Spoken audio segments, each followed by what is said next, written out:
একসময়ের তুখোড় বিএনপি নেতা এখন ক্যান্সারে আক্রান্ত হয়ে পুরোপুরি শয্যাশায়ী। যে কণ্ঠে একসময় ছিল অগ্নিঝরা স্লোগান, সেই কণ্ঠে আজ স্বাভাবিক কথা বলাও দুষ্কর।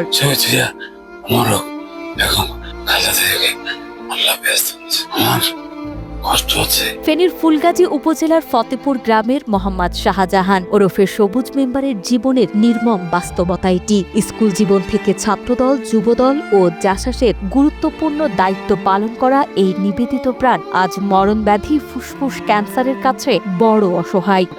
2025 সালে নভেম্বর মাসে ওনার ক্যান্সার ধরা পড়ে। আওয়ামী লীগের 17 বছরের শাসনামলে চরম রাজনৈতিক নিপীড়নের শিকার হয়েছিলেন তিনি। দলের প্রতি অবিচল আনুগত্যের মাসুল গুনতে গিয়ে তার বিরুদ্ধে 26টি মামলা হয়, 5 বার জেলে যেতে হয় এবং প্রায় 2 বছর কারাভোগ করেন। বাকিটা সময় কেটেছে পালিয়ে, অনাহারে, অর্ধাহারে। স্থানীয় জনপ্রতিনিধি ও রাজনীতির বড় পদে থেকেও সততার কারণে নিজের পরিবারের জন্য একটি ভালো ঘর পর্যন্ত তৈরি করতে পারেননি তিনি। সবুজ মেম্বার ক্যান্সারে আক্রান্ত, সেই 26টা মামলা আসামি। তার কারণে ঘরে পানি পড়ে, জমি জমা সম্পত্তি বাড়ি ঘর পড়বে, কিছুই নেই। আমাদের ঘরে বৃষ্টি আসলে ফোঁটা বলে পানি। এই অভাবনটনের মাঝে 2025 সালে তার ক্যান্সার ধরা পড়ে। সহায় সম্বল বিক্রি ও ধার দেনা করে চিকিৎসায় এ পর্যন্ত প্রায় 12 থেকে 13 লাখ টাকা খরচ করে ফেলেছেন। কেমোথেরাপি শেষে সামনে তার রেডিওথেরাপি নেয়ার কথা থাকলেও তা চালিয়ে যাওয়ার মতো আর্থিক সামর্থ্য নেই সবুজ মেম্বারের। 6টা কেমো দিয়েছি, 6টা কেমোতে মোটামুটি প্রায় 13 লাখ টাকা খরচ হয়ে গেছে।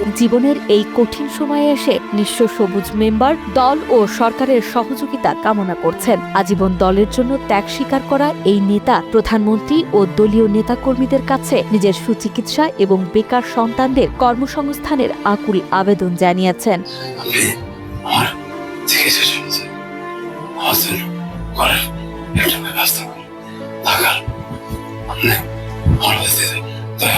মাননীয় প্রধানমন্ত্রীর কাছে এটাই আসে, আমাদের ঘরের ব্যবস্থা করে দেন এবং আমাদের পড়ালেখার ব্যবস্থা করে দেন এবং আমার আব্বুকে সাহায্য করুক যাতে আমার আব্বু চিকিৎসা পায়। প্রধানমন্ত্রী যে আমার ভাইকে চাকরি দিত, আমাদের ঋণটা মুক্ত হইতো, পরিবারটা চলতো। স্থানীয় সংসদ সদস্য রফিকুল আলম মজনু ইতিমধ্যেই তার খোঁজ নিয়েছেন এবং আর্থিক সহায়তার জন্য প্রধানমন্ত্রীর কাছে ডিও লেটার পাঠিয়েছেন বলে জানিয়েছেন উপজেলা বিএনপি নেতা গোলাম রসুল মজুমদার গোলাম। মাননীয় প্রধানমন্ত্রী তারেক রহমানের কাছে সবুজ মেম্বারের ব্যাপারে একটা ডিও লেটার অলরেডি হাতে উঠে দিচ্ছে রফিকুল আলম মজনু ভাই।